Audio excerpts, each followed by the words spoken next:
shoot.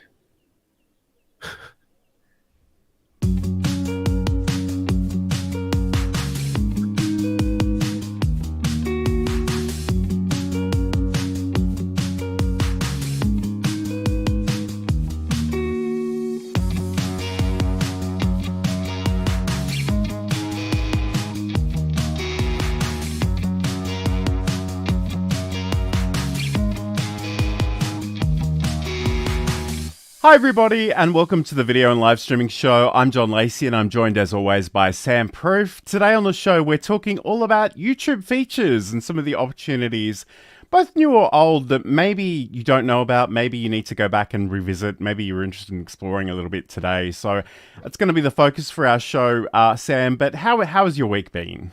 Good. It's been slightly less busy than normal because the kids had half days the entirety of the week except Wednesday when they completely had off.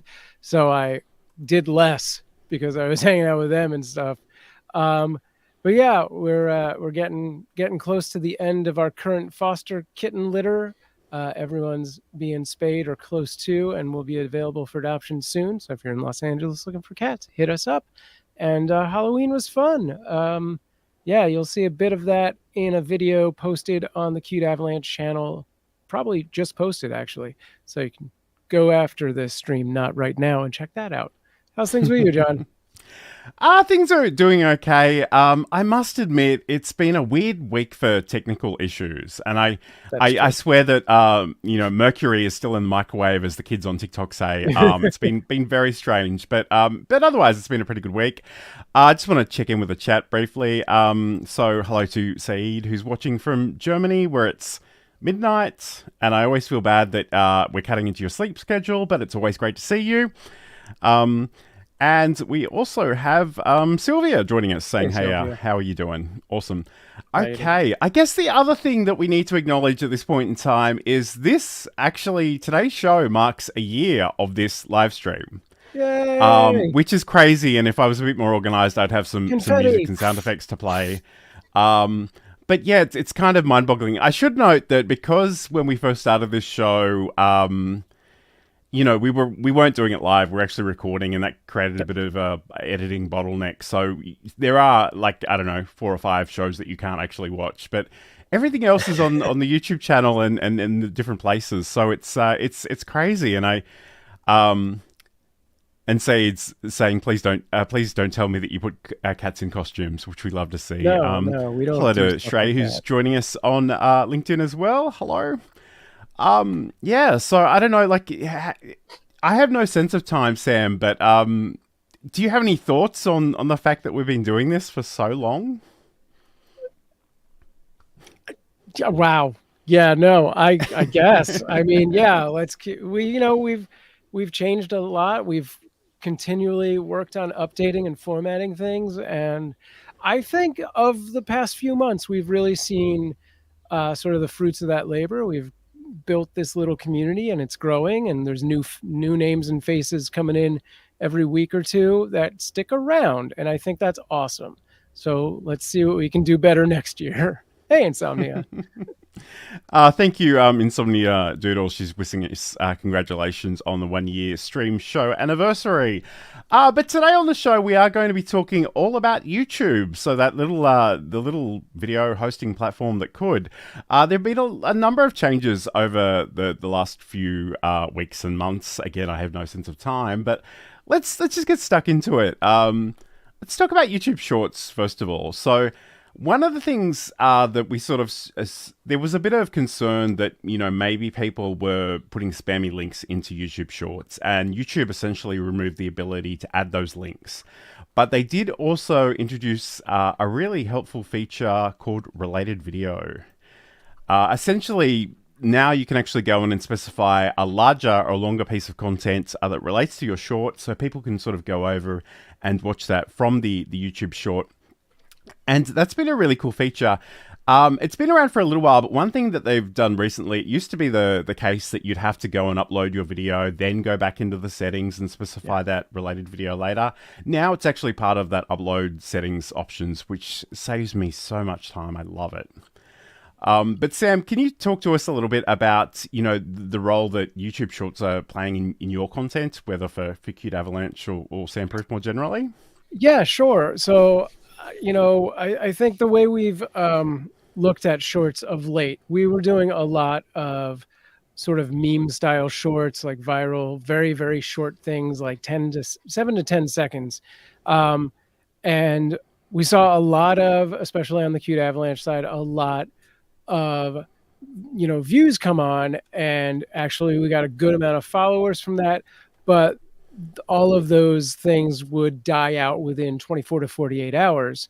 And it's more recently that YouTube has released this new feature that we're now starting to use this as a redirect to get them to look at our long form content. Absolutely, and I think it's a really good way of sort of resurfacing some of that long content. Um, and I guess my experience of YouTube Shorts is whatever they're doing in the first day or two is probably about the lifespan that they actually have. So it's always it's always good to diversify a little bit. Saeed is asking this question, which I've seen everywhere, and I think we probably all know the answers, and I won't dwell on it, but I'm just going to put it up on the screen. Little quiz. What was the first YouTube video ever uploaded? I ironically linked this in my Twitter within the week, and I've seen multiple people ask or reference that video since I did. But it's me at the zoo. It's not literally me, but it's called Me at the Zoo, I believe. Mm-hmm. Yeah.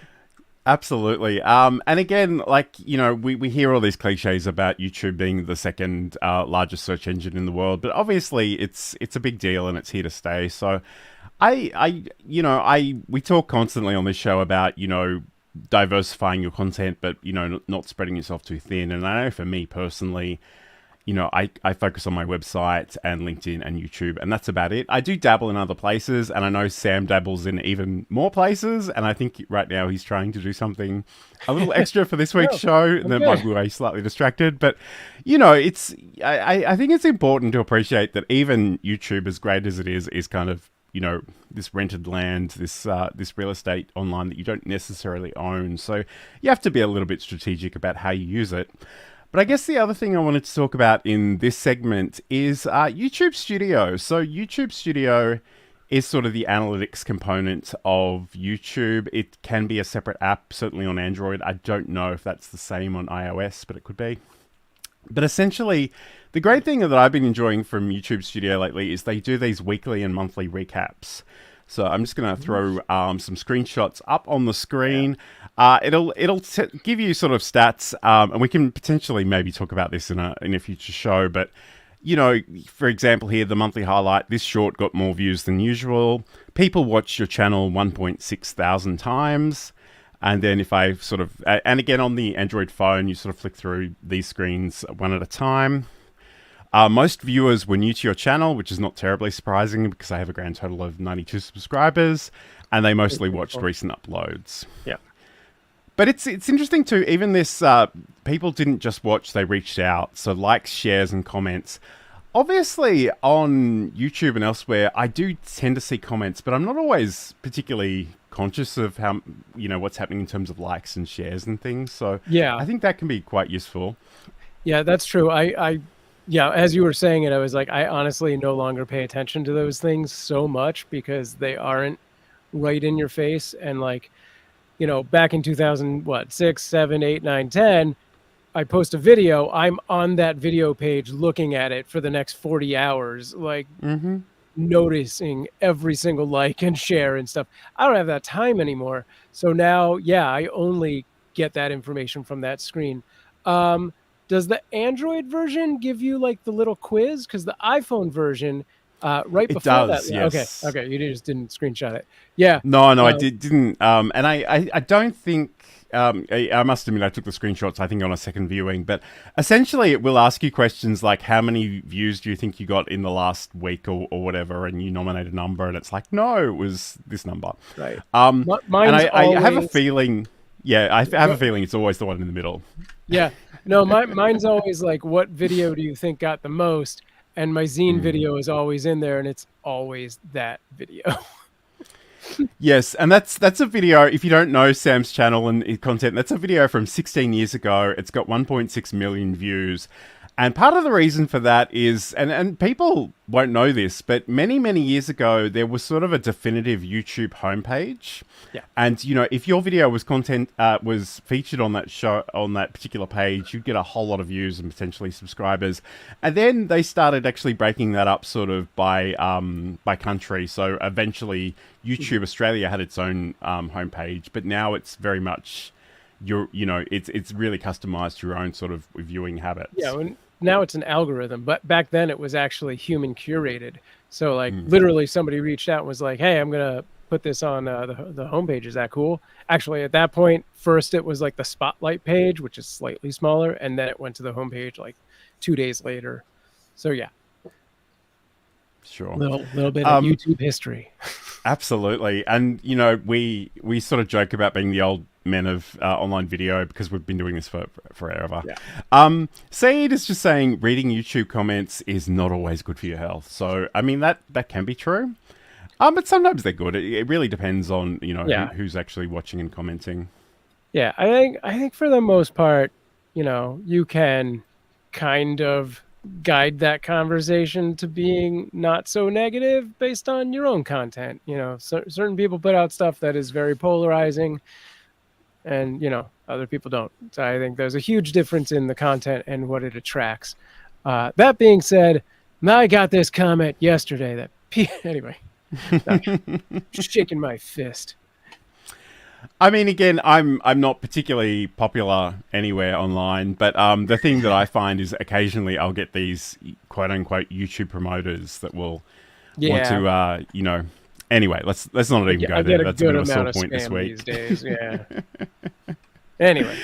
Yep, absolutely. So, and again, if you're interested in learning more about creating YouTube Shorts, we've done previous shows. You can check that out after today's show. We've sort of spoken about how you can create short form content with CapCut and any number of other tools. Again, I think it's useful in terms of actually getting awareness for you and your channel and your content. It doesn't mean that everybody who's watching is going to sort of become subscribers, going to commit to your longer form content. But I think it can be quite useful in terms of generating those view numbers and just bringing that general awareness to the fore. Okay, this is the video on Livestreaming Show. I'm John Lacey and I'm joined as always by Sam Proof. Today we're talking all about YouTube and some of the features that you might want to think about in terms of your own content creation. So we're going to talk about live video and some channel optimization later on today. But we'll be back in just a moment to talk about some of those live opportunities. We are constantly training our cats every interaction that we have with them. So when Johan would get on my counter before, this is 10 years ago before I was the cat expert that I am now, Johan would jump on the counter. What was the first thing I did? I'd say his name, Johan. He loves that. That's a reward for him. He said, you just said my name. I would go over to him and I'd talk to him and be like, you can't be on the counter. Johan loves when I talk to him. Ding, that's another reward for Johan. I'd pick him up and put him on the ground, but I didn't want him to think I was mad at him. So when I'd pick him up very nicely and kiss him on the head and say, I love you, but you can't be here. I'd put him on the ground. I had just done 3 things that rewarded him for being on the counter. So I was encouraging him to continue doing that.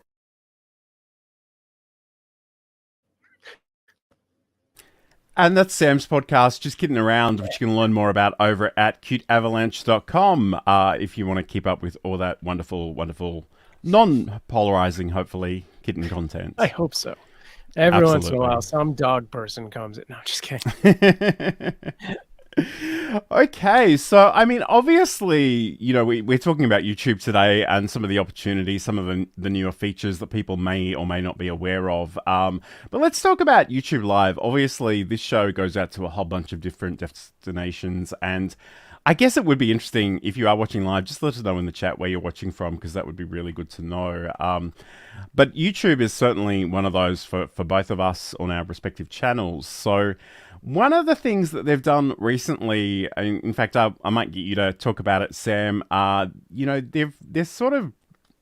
doing something based on the things that you say out loud, and I've noticed this is true in live and recorded videos.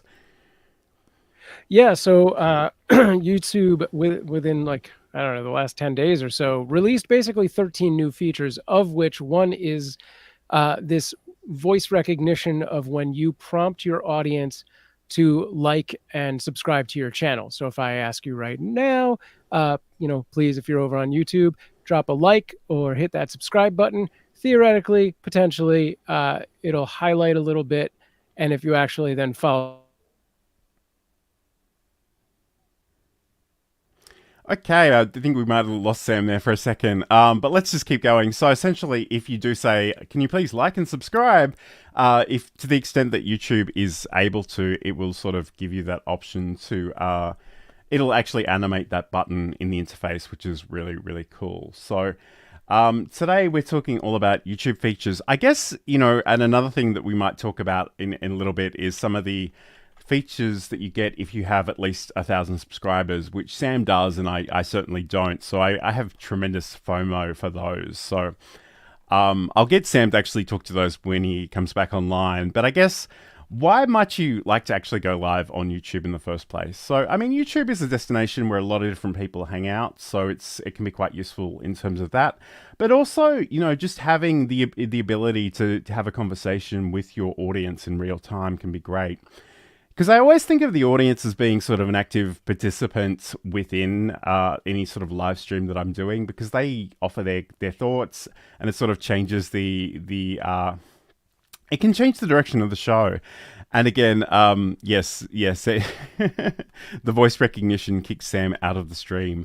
I don't think that's exactly what happens, but I must admit, Sam likes pushing the envelope, and he sends this show out to like 13 different places, and I have a feeling he might have just pushed his computer a little bit too hard this week, but he'll be back. And if not, we can sort of carry on without him. But yeah. So again, like, one of the great things about live streaming is that you can sort of do that with all kinds of multi-casting software. We've seen things like Restream and StreamYard, which is what we use for this show. You can use Ecamm Live if you've got a Mac. There are all kinds of options out there, and you have the ability not just to go live on one particular destination, but potentially a number of them at the same time. So that can be really, really cool. And I just like sort of trying out content on a live audience to get feedback in real time, just to get a sense of, what people are interested in and, where they want to steer the conversation. And I know, like, this is also going out on LinkedIn for me. I really focus on YouTube and LinkedIn just for me personally. Those are my destinations. But like I said, Sam does play in a lot of different spaces online, which is cool. But I guess for me, like, I have very particular goals when it comes to my content. And I'm trying to build an audience on LinkedIn. I'm trying to build an audience on YouTube. So, those are the places that I generally want to be. So that's where I sort of focus my time and energy. Again, I guess we'll just talk about it, seeing as Sam isn't back yet. But if you do have at least 1,000 subscribers, you will have the opportunity to use a few other features, which are really cool. You can add the ability to have a live trailer or promo video, just to let people know about what's going to happen in your live stream before it goes live. And you also have YouTube live redirects. So if you have set up your schedule, maybe you have a number of different shows, maybe at the end of your show, you can actually redirect them to another live stream, which can be really, really awesome. And again, if you're collaborating with other YouTubers, that can be a great option in terms of actually, sending people, sharing an audience, and really getting to know each other and sharing that influence potentially. So hopefully Sam's going to be back in a little bit, but if not, I'm very happy to carry on the show without him. So if you've got questions about YouTube, let me know in the chat. I'd love to talk about those, but we'll be back in just a moment. Hi, I'm John Lacey, and in Build a Presentation Muscle, I want to talk about finding your voice, refining and sharing your message, using tools and technology to share that message, and looking after yourself as a creator.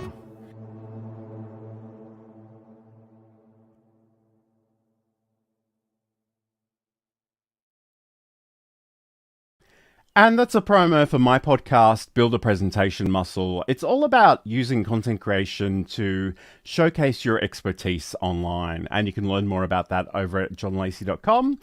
I'd love it if you could check that out. That would be really, really awesome. I guess for me, I think about content creation as a number of different things. I think a lot of us sort of we build these identities where we're the podcaster or the YouTuber or the author. And those things are all individually great, but I kind of encourage people to think a little bit outside of just those narrow pillars. So if that is something that you're interested in, please check it out.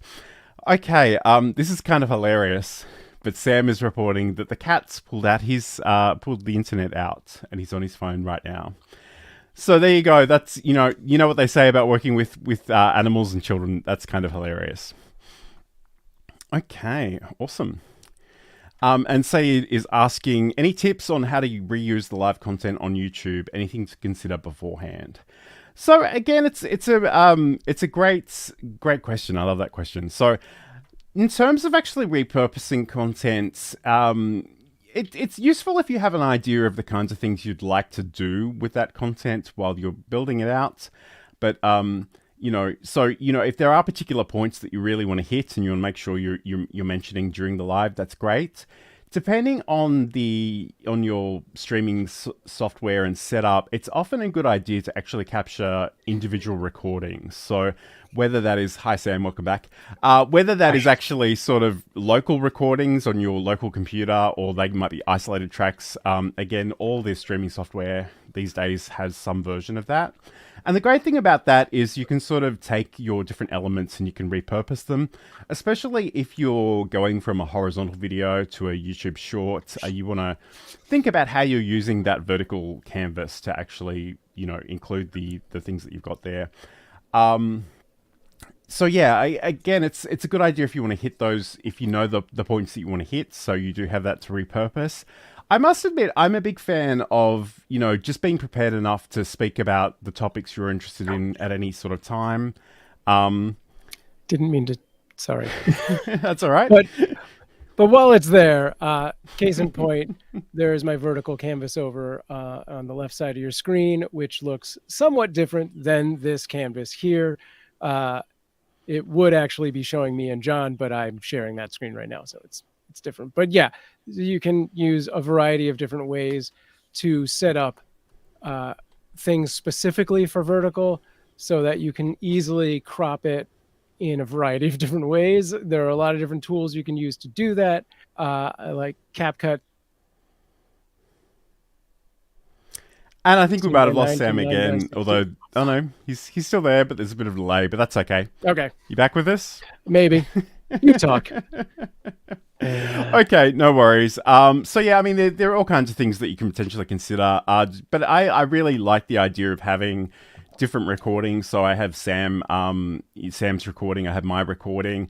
The other benefit of that is that I can have, not only can I rearrange my vertical canvas, but also I can sort of mute one of us. If we talk over each other, I can actually rearrange those clips. I can silence them in places. I can sort of bring in different pieces of overlays for B-roll footage as well. So there's all kinds of things you can do. But again, just be conscious of the kind of deliverables that you want to create at the time of probably even just preparing and planning your live stream, just so that you've got those ready to go. Okay, so this is the video and live streaming show. Despite a little bit of technical difficulties, we are talking about YouTube. And actually, before we continue, Sam, if you are actually back with us properly, I just wondered if you could talk to us about some of those 1,000 subscriber live features, like the live trailer and the redirects. Have you had much experience using those? Do you find them useful?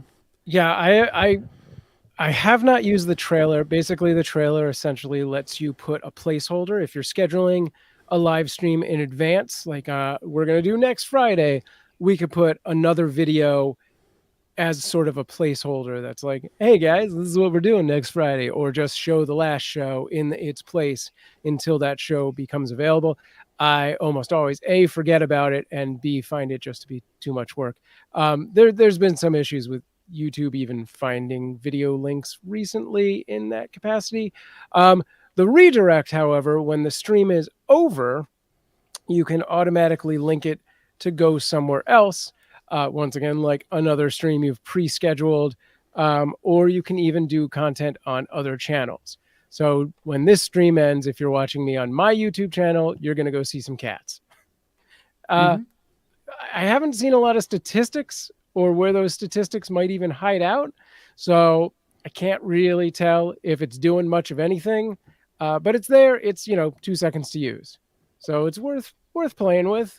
I assume with someone, who's got 100 people watching on the YouTube channel, it's got a bigger payoff. And I kind of imagine, like, if you had, if you had some friends that all had maybe half an hour live streams about particular topics, you could just, schedule them and just Back to redirect back. that audience each time. Like, I think that would be potentially quite powerful. But again, that is kind of a feature that you need at least 1,000 subscribers to access, which sadly I do not. But that's a whole other saga. We'll get Soon. it. We'll get it Yes. Only, 998 to go, I think, something like that. Anyway, let's talk about video specifically. YouTube videos, obviously, that's where the YouTube experience started. And I'm always a bit reluctant to use this abbreviation, but I do hear a lot of people in the industry use it, which is VODs, which essentially just means video on demand. So these are things that have been pre-recorded. They might have been edited a lot. They may have been edited a little, or perhaps not at all. But essentially, this is content you can search out and you can watch when you want to watch it. I know for me personally, I'm a very practical person, so I'm always looking for instructions and, screen tutorial videos. And that's also some of the content that I produce. So I'm kind of looking for those things out there in the wild. But I guess, Sam, in terms of actually, obviously you can go and upload your videos to your channel, but what are some of the things that we need to consider in terms of how we describe that content to make it maybe a little bit more easily found? Okay, so I just asked a question and you've put me on full screen, so I'm assuming there's some technical issue there, but that's okay. No, I'm back. What's the question? You're back? Okay, cool. Oh my God, this day. What was that you did at the beginning about Mercury? You jinxed it. What was the question? I was just wondering, like, it's one thing to upload your video to YouTube, but it's sort of another to make sure that we sort of signpost it in a way that people can find it. So I'm thinking, like, title, description, hashtags. What are the kinds of things that we need to be aware of and that might be useful in terms of sharing our content on YouTube? Sure. So, I mean, you've all probably heard about optimization and SEO and all of that kind of stuff. But to reiterate, for anyone who's never heard this before, you have the first sort of experience of somebody finding your video, which is going to be them seeing that thumbnail. And, really you want a thumbnail that, A, they're going to be able to recognize when it's on mobile as well as on a desktop. A lot of people do like a desktop version. They're like working on a full screen monitor, and then you shrink it down and any sort of text or minute details are gone and it's out of there. So for thumbnails, you only want 2 or 3 real elements happening. You want a short phrase, a single word, and as big as you can possibly get it. And these days, brighter thumbnails is the way to go to visually pull away from all of the other thumbnails that are on there, especially if people are on dark mode. So that's a good start. Okay. And it's. I think we're losing Sam again. No. But it is kind of funny that some of those things you mentioned, because I was reflecting on the fact that it's been a year of the show, and on the left hand of this screen, if you can see it, these are some of the video thumbnails that I was designing when we first started. And the thing about this, and it was probably psychological more than anything, was I didn't want to be massive on my thumbnails, but the truth is I made us so tiny you couldn't even see that we were there. So this sort of marks a bit of an evolution in my process. And I must admit, creating video thumbnails was kind of the bane of my existence. But now that I've done them for, a solid year, I think I'm starting to make peace. I'm starting to find some different ways of working. I do use a lot of dark colors in my branding generally. So I'm guilty but again, of that I think myself. Yeah. So I think again, a lot of the time it's really looking for that contrast, thinking about what those elements are, and just what you can do to sort of draw attention to those things. But contrast itself is very important. So what I was trying to say before I got disconnected was the thumbnail should sort of, invoke some sort of question or mystery and get that viewer to then be like, well, what's the title of this? Because that's the next logical step, is they're going to see the title. So a lot of people fall for the trap of putting the text from the title in the thumbnail. You want to not do that, because this is an opportunity to actually like land them on that thing you've already, like, you've thrown the ball out there. You want them to like follow through on this. So there needs to be additional information that sort of clarifies what's going to happen in the video. And then once they're into that video, those first 3 seconds are super important to getting that point just solidified and across, so that they watch that video as long as possible. Use keywords in your title that make the most sense to the topic. You don't really want to do clickbait for the sake of clickbait. You want to actually be able to deliver on the promise, whatever the title promise is. You need to actually do that. And you have all of that description. YouTube gives you, I think it's 5,000 characters of description, which is basically a mini blog. Like, you can put so much information there. And while it's not weighted quite the same as the title or the thumbnail or watch time, which is the most important thing, it is still seen. It is still searchable through Google. So you should put as much information that is relevant in that YouTube description. And then there is also a tags section at the bottom for keywords. Again, use that. A lot of people suggest using that specifically for not just common phrases, but common misspells of those phrases. Absolutely. And it's funny because many of us aren't great spellers, but and just as a little tip that has nothing to do with anything, if you search for something on eBay and you spell it incorrectly, you're bound to find something that nobody else is looking at, because it's not usually how most people's brains work. But okay, I'm sort of absorbed in the chat. So hello to Gillian Whitney, I should say. Great tips about keeping the YouTube title and thumbnail distinct, and she's guilty of that. I think I am too. Like, I probably was at some point, yeah. To be honest, I don't think it's a deal breaker, but it's just another opportunity to maybe compare and contrast those two things and maybe make it a little bit more enticing. And again, it's funny because I uploaded a YouTube short recently and I had the most clickbaity title I've ever used. And I was actually kind of delighted when it completely tanked, because I thought, yes, I don't want to reward this stuff. I don't know why I did it, but I'm happy that it didn't do well. But, comparing different things, I don't know if it's me as an introvert, but I find a lot of people are really over the top. Like, every video is a dramatic little Ben-Hur style production, and I'm like, just take it down a notch, guys. I just want to know if this is a good recipe, not if this is the greatest thing to ever happen to the world. I think we're seeing the consequences of this sort of last 3 years of just like super clickbaity, super in your face, and ultra short videos. And the flip side of that is more and more I'm seeing a lot of people out there who are doing long form VODs that are 10, 20, 30 minutes. And those channels are taking off because they're not in your face. And they're just like casual, having an honest conversation about whatever it is they want to talk about. And, they're authentic. And that's what it is. Like, people are so burned out from this constant dopamine scroll that when suddenly these authentic vloggers have started showing up again, they're really into it. It's like 2010 all over again, in small pockets. Hopefully that takes off more, because I love that world. Absolutely. And I guess, like, you alluded to the tags, and I think one thing we probably do need to articulate a little bit is, when it comes to YouTube videos, there are tags and there are hashtags. Yes, that's true. And I guess, I think, correct me if I'm wrong here, Sam, but I think what we can do is put sort of 3 hashtags on a video. And these are potentially clickable. You can go off and see other content that's arranged in that way. But you do also have those tags or keywords. And again, I think that's the place where I try to explore variations on my subjects, and potentially some of those misspellings as well. But just think about the things that people might be searching for to find your kind of content. Again, they're nothing I've really played around with very much, but obviously there are a lot of keyword research tools out there, and specifically for YouTube. I know TubeBuddy is a thing, and there's another one that I can't remember the name of right now. vidIQ is certainly another option. Yeah.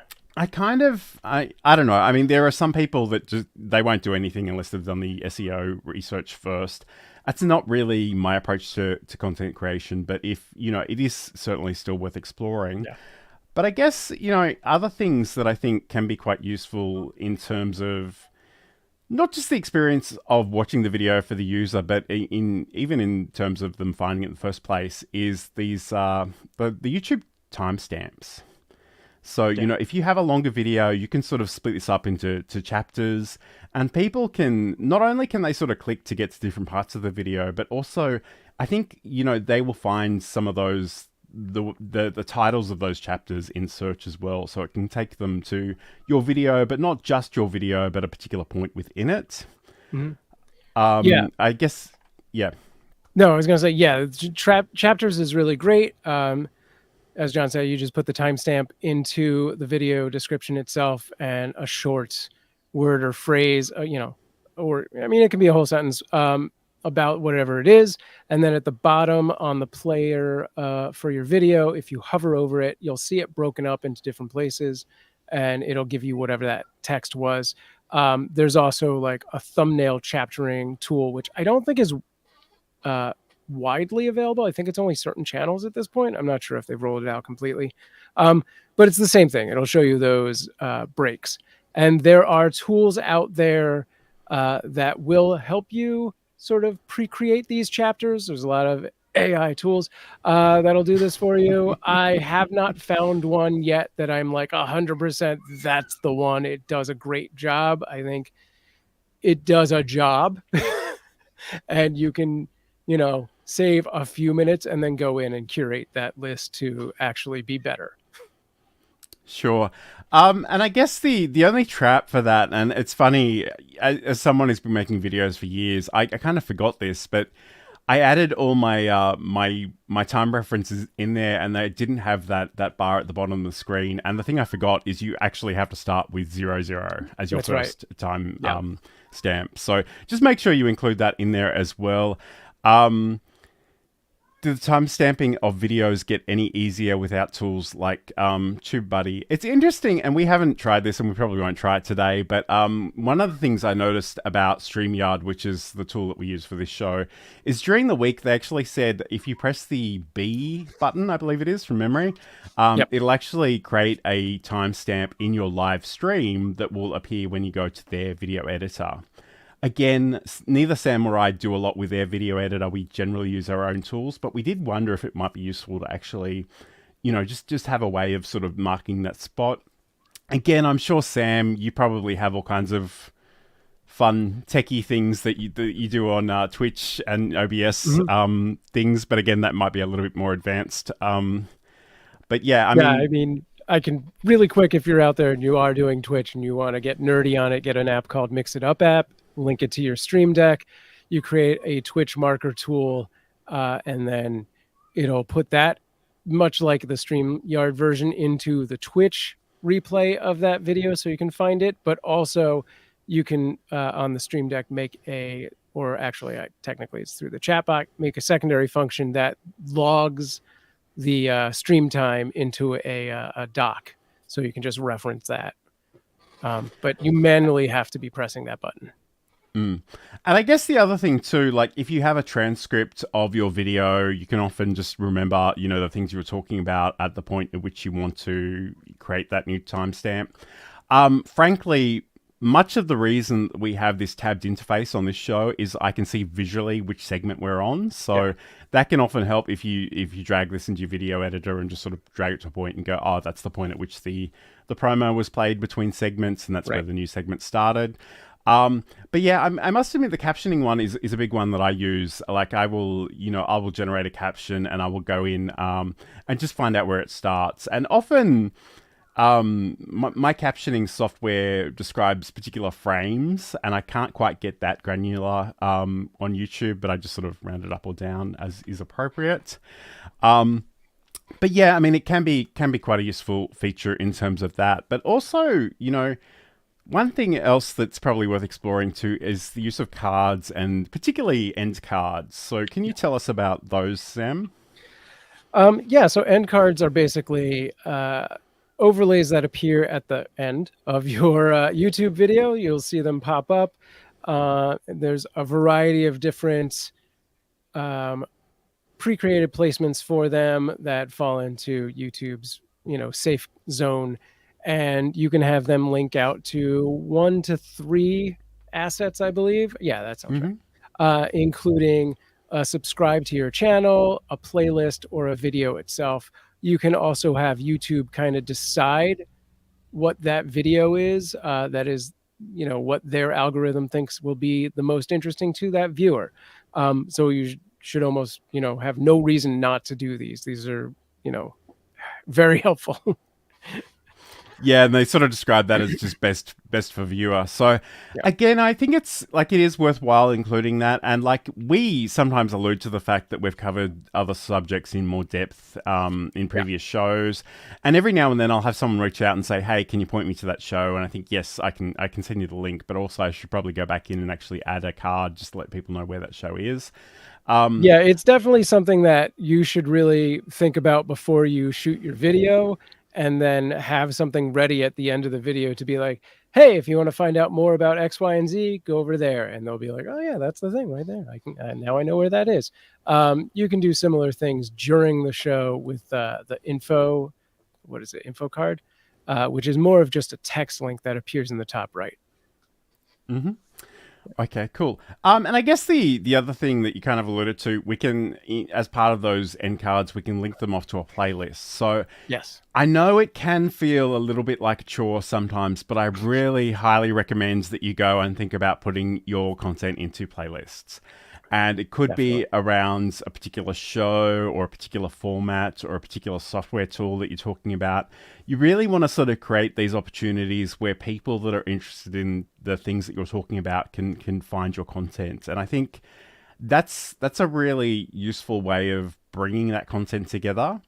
I think sometimes, and again, I probably wouldn't recommend you be this analytical, but if you know that your content is related, make sure that the keywords that you're using are very, very similar, so that, if YouTube were to recommend that as the next video, it has some sort of understanding of the relationship between those two pieces of content. Yeah.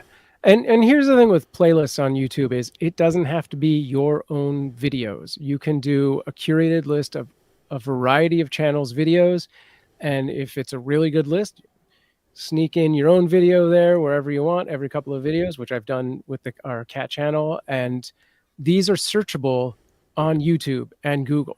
So, a playlist can take off on its own merit and get views, which will then in turn get you views to your videos, but also increase your watch time on YouTube because they're watching videos through you essentially. So that all banks into, your channel's watch time. Yeah, and I guess the other thing to mention at this point in time is, and I know it's a really oddly controversial thing in the circles that I exist in, but YouTube did introduce this thing that they're calling podcasting, and essentially it's just another type of playlist that you can use on YouTube. But a lot of the traditional audio-only podcasters have a lot of feelings about that, and I try not to bring it up too often for that reason.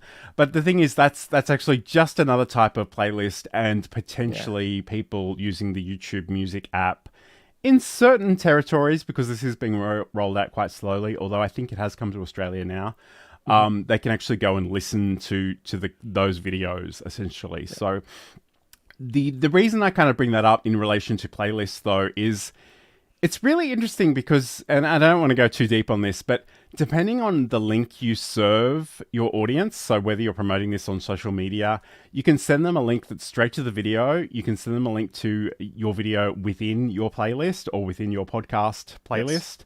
Yes. There are all kinds of different ways of actually bringing them there. And depending on the type of link that you use, you know, if I send somebody a link to this episode alone, they might watch this, they might just move on with their day.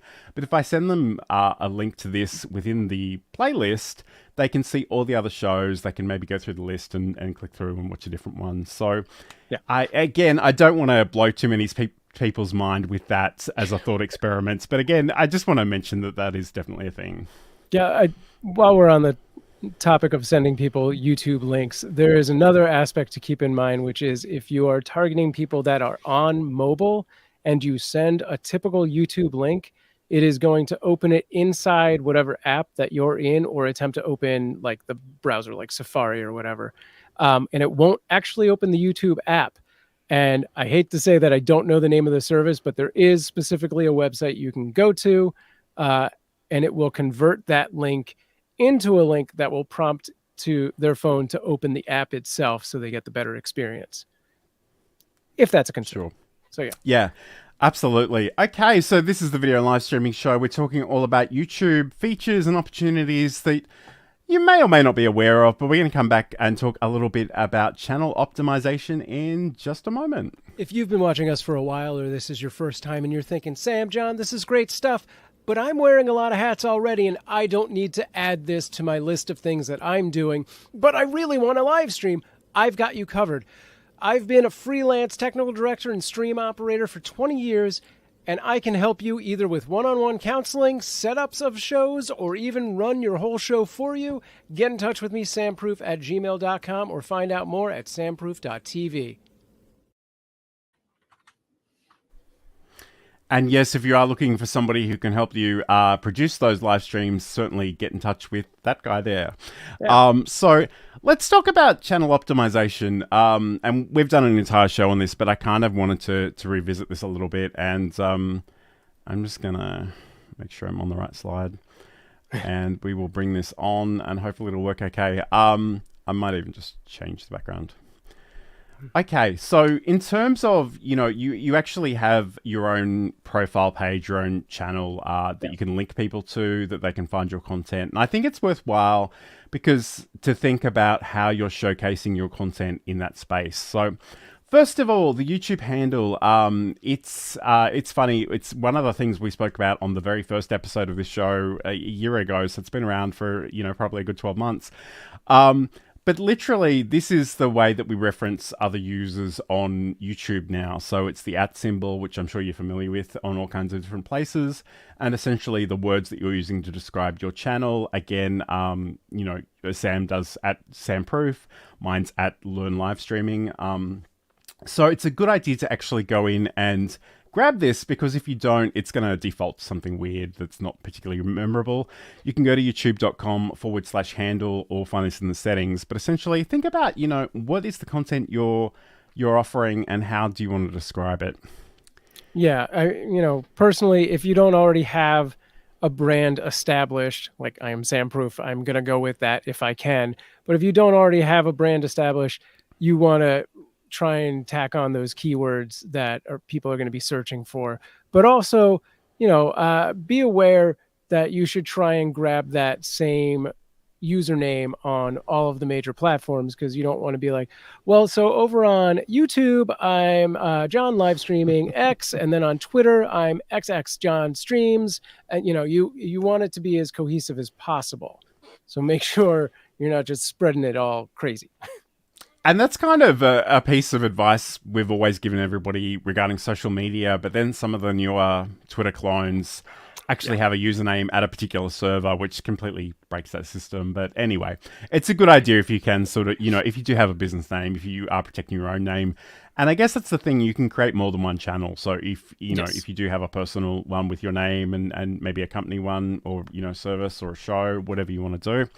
In terms of the About section on the profile, you want to think about your channel name. And again, make sure it's really obvious to people what it is and what it's about. And that goes for the channel description as well.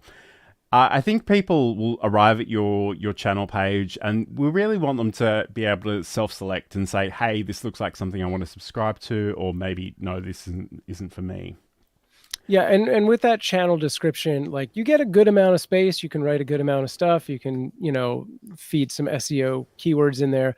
But what's important to keep in mind is that first sentence is going to show up on your homepage. Like, when people go to your channel and don't click the about section, that first sentence is going to be there. So you want that to be something strong, like a mission statement, your goals, something like that, something they can get behind and be like, okay, I get what this is about. Absolutely. There are options to actually include some links and contact information. The way that is actually displayed has changed recently, sort of on the back of those concerns about actually, having spammy links on YouTube Shorts. So generally, I think what you see is you'll have one main destination, and it'll say that's your main destination plus X number of additional links if you want to click through and see those. And it kind of does look different. Saeed's making a great point, but we'll come back to that in a second. So the other thing too is contact information. So if you do have an email address that you want to send people to, because you can just imagine if somebody has a great opportunity for you, they want to talk to you about producing their live stream or, promoting their products, you want to be accessible. And one thing that, again, because we're old people, YouTube actually used to have an inbox and a messaging system that just doesn't exist anymore. Right. So it's worth keeping that in mind. Yeah. I can tell you firsthand that when I was working for Mob Crush, one of the things I had to do was reach out to creators.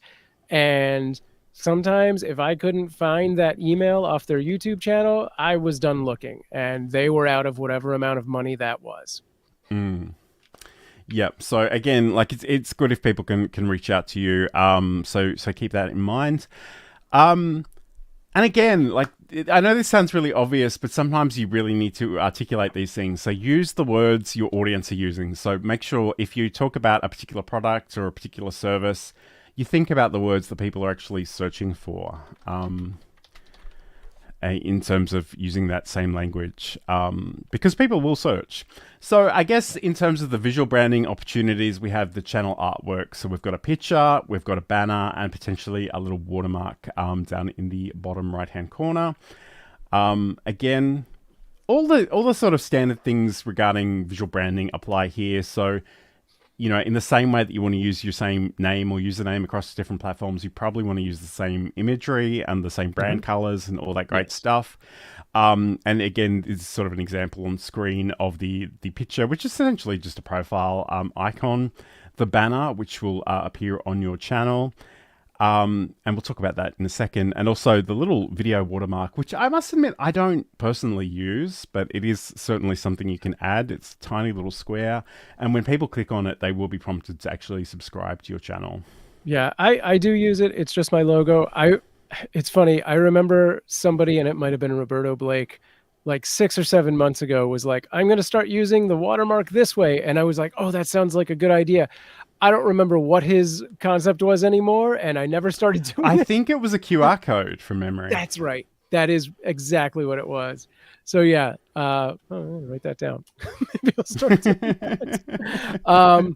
But yeah, with the banner, again, this plays out very similar to a YouTube thumbnail. You want to put the most necessary information on it. You don't want to crowd it. You just want to kind of get a little taste of what your channel is about, what your mission is, and keep it clean. YouTube channel banners are kind of a pain in the butt because you have to make them super big for a variety of devices. They will give you a guide. Basically, you need to put everything in the center. If you use software like Canva, they will have a pre-created one that will kind of give you a basis to go off of. John has the dimensions here. And I've been going on about this for forever, so I do have a few slides to show you. So again, like this is basically my channel banner, but you'll see that there's an overlay on top of it. And depending on the device you're using, you'll see certain parts of this. And if you have a smart TV, you'll potentially see the whole thing. If you're seeing a desktop or a mobile version, you'll only see the middle section, and tablet and a sort of a larger desktop screen will show you even more. So again, think about making sure that that important detail is smack bang in the middle of that frame. And again, there are all kinds of templates out there. Even if you're not using one that's built out with a particular template for that, you can certainly just bring it in and adjust the transparency just to see where everything aligns. Yeah.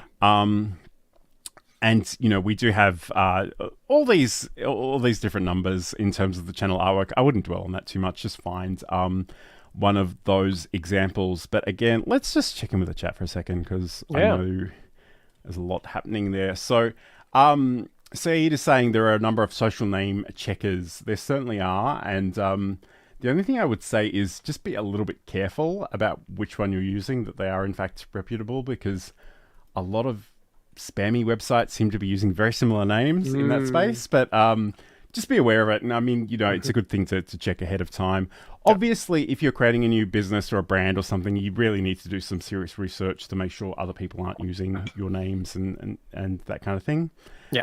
And this other comment here, how would your grandma search for this video is the best SEO optimizing technique? Yeah, I would probably add if your grandma is the target audience. Sure. I mean, there's that too.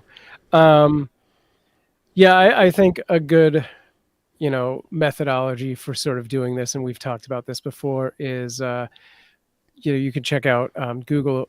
Is it Google Explorer, Google Trends, and Answer the Public, and you put topics in there, and that'll give you questions that people are looking for, and you know, dumb it down generally. Because I find that I go too cerebral, you know. I guess that's fair enough. But again, like, think in terms of your audience, because sometimes, like, if you're talking to neuroscientists, you don't want to be dumbing down the content. Don't dumb it down. There would be an expectation that there would be some prior learning there. So again, it just depends on who you're actually communicating in that space. But again, you know, it's good to talk to people that maybe are beginners, maybe don't have the exact terminology down, to see what those variations are that they might be searching for. So definitely sort of keep that in mind. Yeah. So I guess I don't really understand why that's moved around. But anyway. No, we didn't. I'm just going to make that full screen for the moment. Great. So again, we don't want to dwell on this for too long, but there are a few opportunities elsewhere on your channel. You've got the video spotlight. You can set up a channel trailer for people who haven't subscribed. A great thing that I've been saying I'm going to do any day now for at least 12 months now. So again, it's on my my to-do list, but I haven't got there yet. The featured video, on the other hand, is for returning subscribers. So again, that's a great one to go back in and update periodically, because if they've already seen your older content, bring in something new and show them what is there as well. And you do have all these featured sections. So again, you can feature videos, playlists, and even other channels as well. Cool. All right. So that is that one there. So hopefully, like, that's given you some things to think about in terms of how you might like to use YouTube if you haven't already started, or if you are using it, and some of the things that you might want to revisit later on. And I feel oddly compelled to do this, given something Sam said a moment ago. So let me just, hoping it's still actually in here. It may not be. There we go. Just because Sam mentioned QR codes, I'm going to hit that button so you can see the links to our websites. But So, Sam, you know, again, this is essentially a year of this show. It's been amazing. We really have enjoyed the reception that everybody's been giving us. If there are particular subjects you'd like us to cover in future shows, please let us know in the chat. Big shout out to anyone who might be watching this later on. But if people want to learn more about you, Sam, and watch your content and do all those good things, where can they go? Yeah, QR scan this thing and then go over to samproof.tv. All of my social links are in the top left there, and you can track me down and stalk me on whatever your favorite platform is. I do periodic live streams outside of this one throughout the week, but I mainly maintain the Cute Avalanche 24/7 kitten cam, which you can find over at cuteavalanche.com with a lot of other information about our foster project. And how about you, John? And if you want to catch up with anything I'm doing, you can head over to johnlacey.com. I've got a whole bunch of articles about live streaming and OBS Studio in particular. So thank you for joining us today. We have really enjoyed your company, and thanks for hanging around with us for a whole year. Yes. And a big hello to CG, who was in the chat earlier, and Means, who's wishing us happy anniversary as well. Thanks, Means. I really should have thought through the sound effects, because I could have had some on standby, but never mind. Sure. We'll do that in another year's time, perhaps. Yeah. So have a great week and a great weekend, and stay in touch. We'd love to hear from you, and we'll talk to you again soon.